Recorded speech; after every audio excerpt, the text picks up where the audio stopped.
বন্দ্যোপাধ্যায়র Shalikha house. এই বাড়িতেই থাকতেন গীতিকার পুলক বন্দ্যোপাধ্যায়। এই বাড়িতে বসেই তিনি লিখেছেন বহু কালজয়ী গান। পুলকবাবুর পূর্বপুরুষ তৎকালীন জমিদার রাধামোহন বন্দ্যোপাধ্যায় এখানে দুর্গাপুজোর সূচনা করেন। এবছর 290 বছরে পা দিয়েছে শালিখা হাউসের পুজো। পুজো তো আমাদের এইবারে 290 বছর পড়ল। পুজোর প্রতিষ্ঠাতা আমাদেরই পূর্বপুরুষ রাধামোহন বন্দ্যোপাধ্যায়, উনি প্রতিষ্ঠা করেন। আমাদের পূর্বপুরুষরা প্রথমে ছিলেন নতুন বাজারে।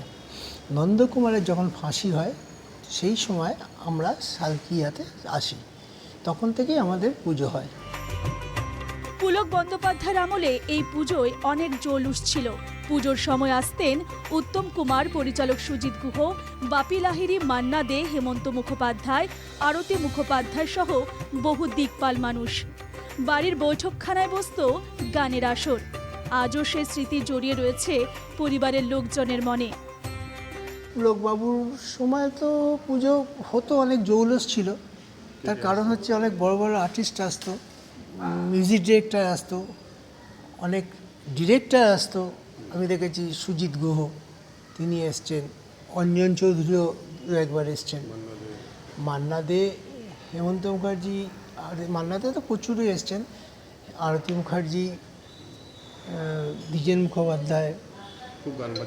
খুব গান বাজনা হতো। আর এখানে একটা উপরে বৈঠকখানা ছিল আমাদের, সেই সকালবেলা এসে বৈঠকখানাতে গান টান হতো। খানিকক্ষণ গান টান হওয়ার পর দুপুরবেলায় 1টা অবধি সকাল থেকে ওই গান বাজনা হতো আর চায়ের আড্ডা হতো। পুজোর দিনগুলোতে পুলক বন্দ্যোপাধ্যায় বাড়ির পুজোতেই থাকতেন। এই বাড়ির মন্দিরে অর্থাৎ শালিখা হাউসের ঠাকুর দালানে বসে লিখেছেন সেই কালজয়ী গান, আমায় একটু জায়গা দাও মায়ের মন্দিরে বসি। আর মন্দিরে বসে যদি লাস্ট বলতে পারেন, ওই এটা বিখ্যাত সেই আমায় একটু জায়গা দাও না মা মন্দিরে বসি, আমি অনাহুত একজন অনেক দোষেতেই দোষী। এই মন্দিরে বসে, এই শালিখা হাউসের ঠাকুর দালানে বসে উনি লিখেছেন। এখানে সকালবেলায় পুষ্পাঞ্জলি উনি দেবেন, না খেয়ে পুষ্পাঞ্জলি, 4টে দিনই পুষ্পাঞ্জলি দিতেন। এবং কোনো কাজে হয়তো হঠাৎ কোনো রেকর্ডিংয়ের কাজ এলেও উনি বোম্বেতে অনেক সময় যেতেন। মান্নাতে তো সবসময় এখানে থাকতো না, বা কিশোর কুমারের রেকর্ডিং থাকতো, লতা মঙ্গেশকরের রেকর্ডিং থাকতেন, এখানে বোম্বেতেই রেকর্ডিং হতো।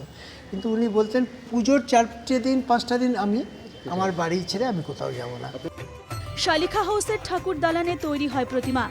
পুজোর বৈশিষ্ট্য সম্পর্কে পুলকবাবুর ভাইপো সুস্মিত বন্দ্যোপাধ্যায় বলেন, এই বাড়িতে কুমারী পুজো হয়।